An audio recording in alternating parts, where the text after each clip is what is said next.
Here's 60 psi. You ready? Yeah. All right. Push the button in 3, 2, 1. Whoa!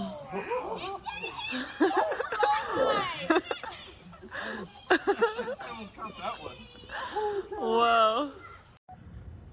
Okay, so today we are going to be making what I have called a reusable firework or glow stick launcher. So the things we're going to need to complete this are pretty much everything on this table. There are a few things that are optional that I will explain in a sec.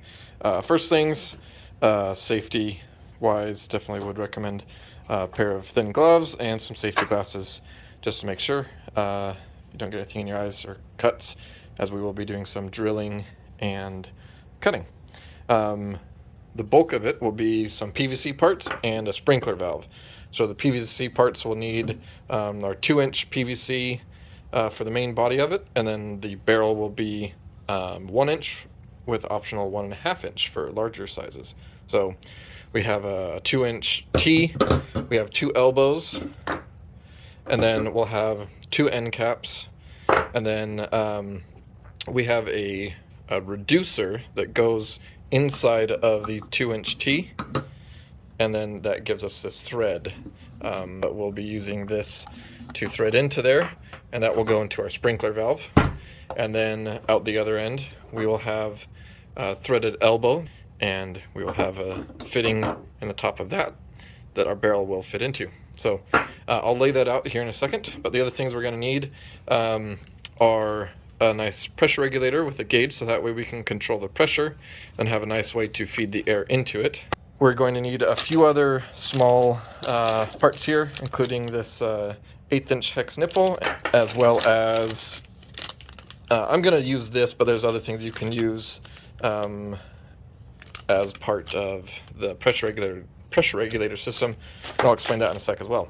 Optionally on the PVC, like I was saying, we'll have, this is for a 1-inch PVC barrel, and then this is going to be for a 1.5-inch PVC barrel, and it requires an extra little step, but I'll show you that in a bit. Also, we will be needing a female hose adapter to be able to put into our hose regulator, so we can attach an air hose and an air compressor to make life easy.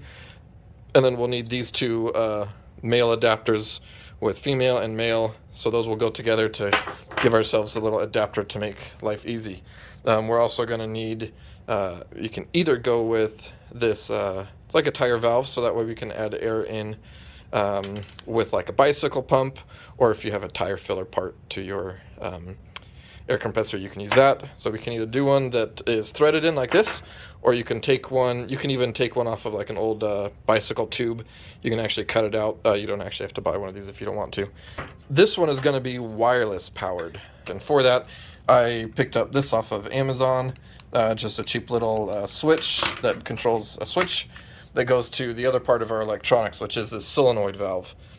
This is going to sit on top of our sprinkler valve, and I'll show you how that all goes together.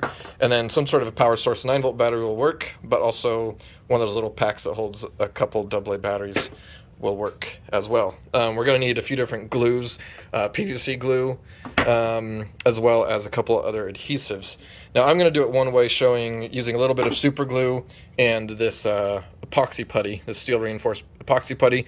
You can also use regular epoxy or other JB Weld for this, and I'll show you that. That's going to go with the sprinkler valve. That takes care of pretty much all the materials we're going to use. Tools are fairly basic hand tools. You can either use one of these fancy PVC cutters that allow you to just kind of ratchet cut the PVC pipes, or you can just use simple hand saw here, or a power saw. A drill we're going to need to put some holes in, and then a screwdriver. You can just use a hand screwdriver. I'm using this little impact driver. Measuring tape, a couple pliers or wrenches, marker, and some wire strippers. And yeah, let's get started. Oh, I also forgot that we are going to need, there's a couple other items on here I didn't show yet. One of which is just a bottle cap, and then also an old pill bottle. We'll be using it to go inside of the 1.5-inch PVC pipe. And with that, we're going to need 1.5 inch PVC as optional. The 1 inch will be minimum, but you can also do a 1.5 inch, as well as our 2 inch PVC. And one of the most important things we're going to need are glow sticks. These are the 8 inch. They're used for like bracelets or necklaces. This 300 pack, this triple pack, is about 20 bucks on Amazon.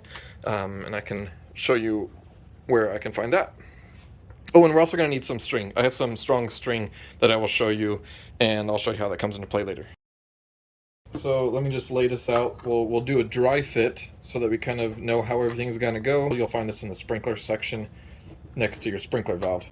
How this is going to be laid out is basically we will have in between the elbows and this T-fitting, that's where we're going to cut some 2 inch PVC to put in between there. Then we're also going to have that 2 inch PVC going in between these caps. So that will become our pressure, kind of like our pressure tank. And then our sprinkler valve has a little arrow on it. And that's going to show which direction the power or the air is going to flow. That will thread on like this. Out the back side of it, that's where we're going to have one of these little fittings here. And then from there, we're going to screw in this fitting here. And this is what our barrel is going to go in. Out of the top of this, we're going to have our solenoid with the little fitting. And then this will be controlled with this little box here attached to these wires. And I'll show you how that goes together. And we'll be able to, when we press the button, this will go off. And that will let all of our compressed air out. And it'll go out the barrel, launching our glow sticks. On top of this T-fitting, that's where we're going to be drilling a hole to put our pressure regulator. And the way this whole system is going to go together, we basically have this little coupling here, which is just male-to-male threads that's going to go into the back of our regulator here. This is going to get threaded first into a hole that we're going to drill into our T-fitting. That will allow us to add air. I decided to use this, it's kind of like a right angle bent piece that fits our 1/4 inch air hose fitting. And then out of that is going to go this female threaded piece. We have two options for the other type of air valve. If we use this rubber one, we don't have to thread anything. All we have to do is cut a hole, and then we pop it through one of these end caps. For this one, I will be opting to use this one that threads in there, and I'll be putting that here on the side. Okay, so here's our sprinkler valve. You'll want to buy this exact one, so it'll be labeled as a 1 inch sprinkler valve, an inline sprinkler valve. This comes with a solenoid on here, but we aren't going to use that, so this just twists right off. So this has a little hole in here.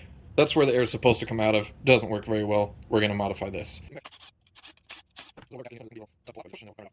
The way this works, air rushes in through here, so air flows through the diaphragm out the other side.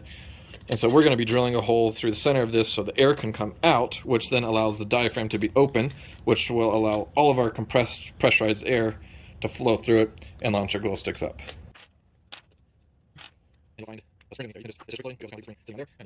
Okay, so now what we need to do is drill a hole as well as seal the existing hole that used to be there. There we go. Now this is plastic, it's pretty hard plastic, so what you can do is just, if you very carefully start to thread this in, you should be able to just push on that and get it to go all the way in. I actually have a special tool that's designed to create the threads that this goes into. So I'm going to thread this. So now that we have the hole all cleaned up and ready to go, what I'm going to do is go ahead and plug this hole. So I'm going to first put some super glue in those two little holes you can see down there. So I'm just going to put a little dab there, a dab in there, take my activator spray. This is just a little epoxy putty. It's just 2-part. All you do is cut off the amount that you want, and then you mix it together with your hands. So you're just going to knead it until it becomes one nice homogeneous color. While it's still malleable, I'm going to push this in here. But like I said, you can also use regular JB Weld if you have it on hand. This takes about 4 to 6 hours to set up. So those are the only modifications we need to do, and this is pretty much ready to go. Before I put this back on though, just so I have easier access to it, I'm going to go ahead and thread this on.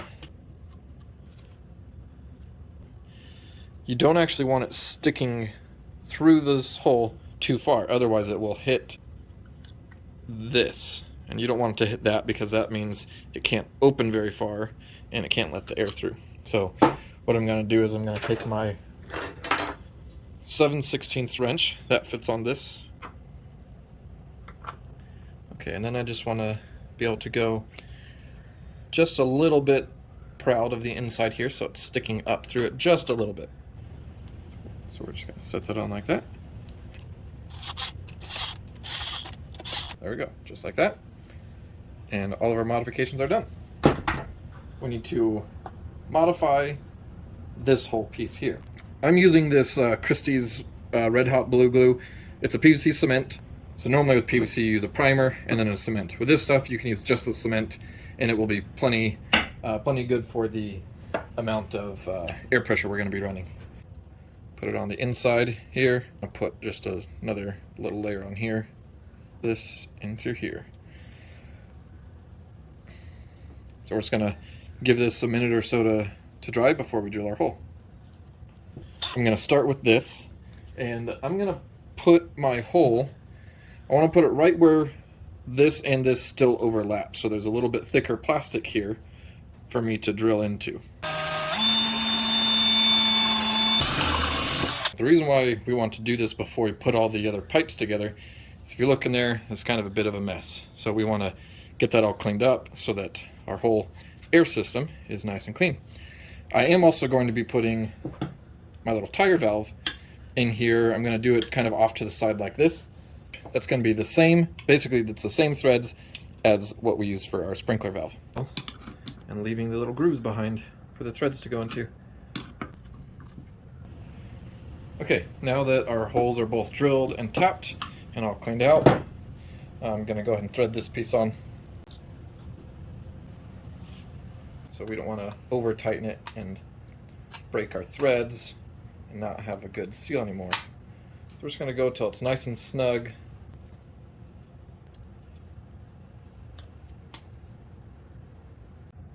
Okay, and this is what we should have so far. By putting these things in now before we put the rest of the pipes on, it makes it so that if any more debris did fall into here, we can make sure it's cleaned out before we seal it all up. So go ahead and cut some PVC now, and there are two different lengths that we're going to want to cut. We're going to want to cut two pieces here. Each of these are going to be 4 inches, and then these pieces are going to be 10 inches. So I'm just going to take my marker here.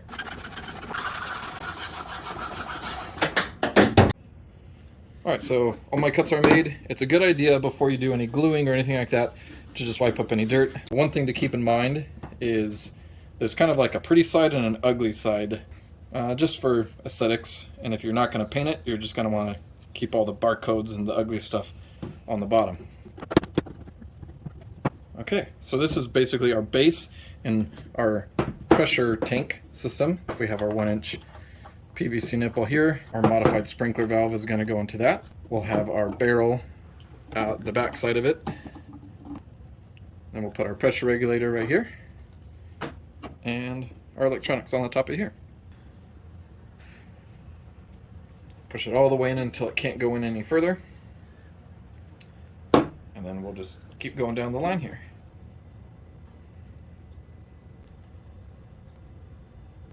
Ugly side, ugly side. Push it in and then give it a twist.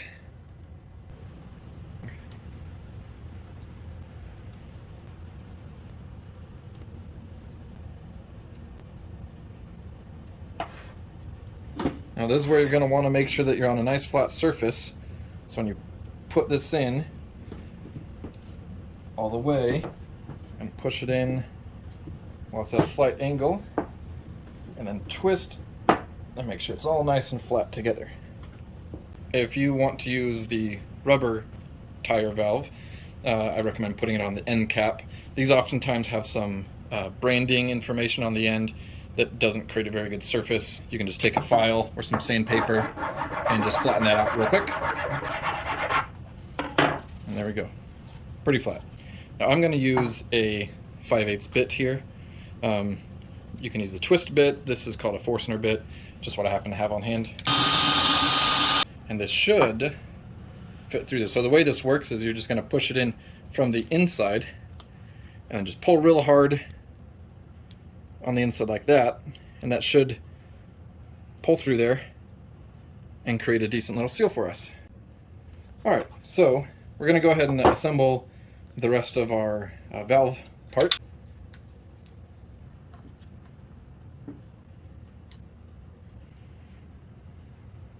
You should have either little to no gap when you get it all the way in.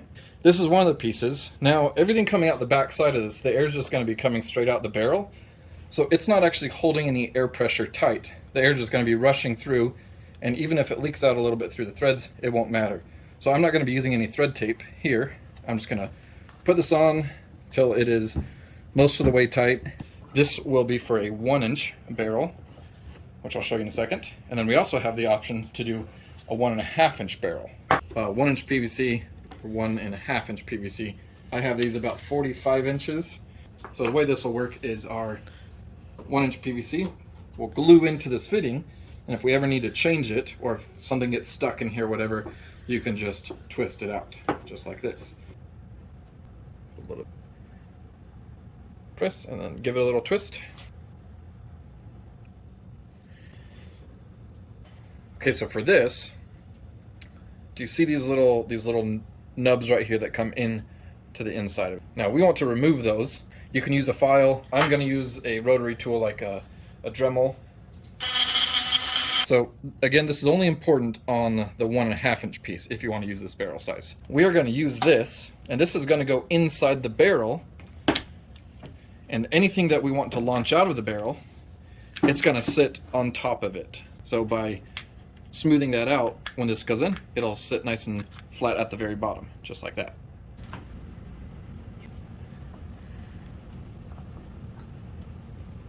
Alright, so now the barrels are all done and the body is assembled and all glued together, let's go ahead and do our air regulator. So we need to make sure this is all perfectly airtight. It takes just a little bit of effort to get it down just as far as you can comfortably go. So there we go. That's all the way in. And then this is going to go into our pressure regulator. Now when we mount this, you have to have the handle on the left side of it. So that means this is going to go on top just like that.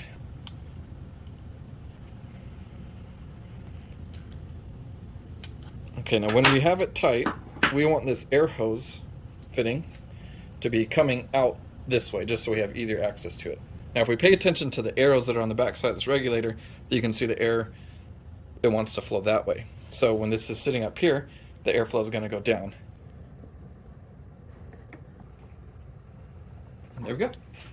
It's all nice and tight. Everything should be perfectly secure. Okay, now remember these two pieces. So what we want to do here is just simply thread these together. If we put this in here, it will allow us to put our other air hose directly on here and make a good airtight connection there. So that gives us the option to use either like the bicycle pump one, either on this valve or in the end cap, or using like a compressed air hose just like that. Again, this is what's normally going to be on your air hose, so I can't connect to anything there. So you would put this on here first, and then you can connect your air hose. You'll want to wait until this is totally dry before you put compressed air onto it. So ideally you'd want to wait 24 hours. The reason why this is okay is because right now the diaphragm can't get pressurized because this is still open. So just like that. You can leave this on here for when you want to use it, and then whenever you want to use your tire valve, you just pop that out, and then you can just set it off to the side. Pretty much the last thing we have to do to set up, or to set this up, is to do our electronics. Basically what's going to happen is we're going to thread this solenoid on here. All this is when you apply voltage to these two wires, it opens up a little, basically like a switch in here, and that will allow air to pass through here. If I put my leads on this battery, just for example, when I tap the two wires on there, we should be able to hear it click and open. The way we're going to control when this opens and closes is what I'm choosing. It's this kit with these two pieces there. I actually bought a 2-pack.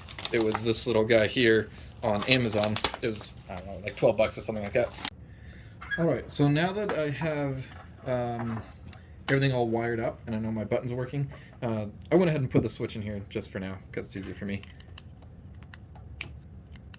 Off. On.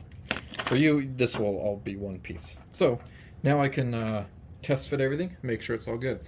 The number 1 is going to be the side that's going to be connected to our sprinkler valve here. So in order to put that together, I need to put a little bit of thread tape right on here and then twist that on.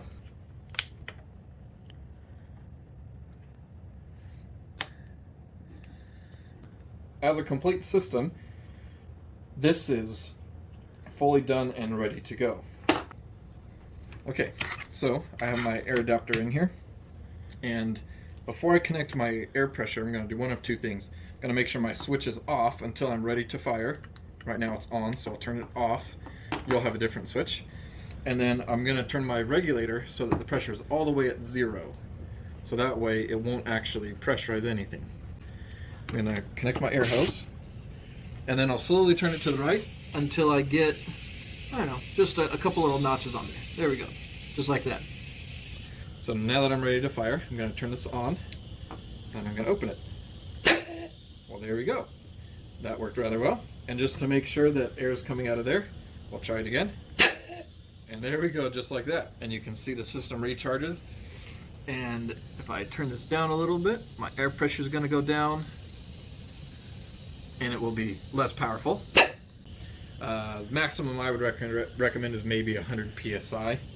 But for now, I'm going to disconnect my air hose here so I can finish letting everything cure. Because right now, it's not fully cured, so I don't want to fully pressurize the system. Alright, so just as an overview, we have our pressure regulator. We can control our pressure here, and you can also attach a bicycle pump right to here. So we have our modified sprinkler valve here with our solenoid on top of it. That goes to our little wireless control module. So everything's all sealed up. Just double check that you have no air leaks once the cement is all fully cured, and you pressurize the entire system. When you go to launch this, you have a couple different options for aiming. As you can see here, this joint down here can still move a little bit, and our barrel, that will allow us to aim kind of left or right.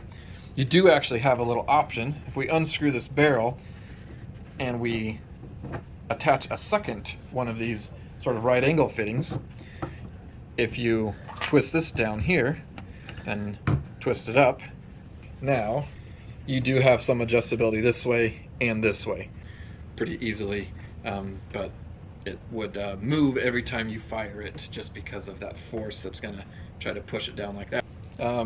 Now, as a quick little reminder, the way that this whole system works with the bottle cap, so drill a hole in the middle of it, put your string through, and then tie it around it. Now you can then put this bottle cap in through the top of the barrel, and then use something like a broomstick or something else like that. When you put this in the end of the barrel, you kind of have to put it in just the right way. Then you can push something all the way down. When you launch it and all that air pressure pushes out this way, that cap will shoot out.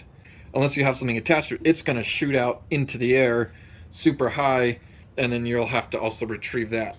One last little option for you. This is an electronic valve powered with this wireless switch connected to a battery, like I kind of explained earlier. You can replace this electronic valve with one of these little things from the hardware store as well. All this does is spray, compressed air out.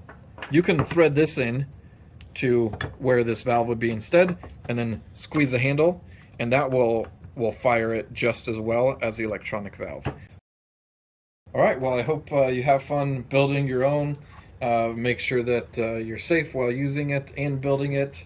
Definitely be outside when you're using the glue, or in the garage with the door open, and hope you have a fun, safe time using it.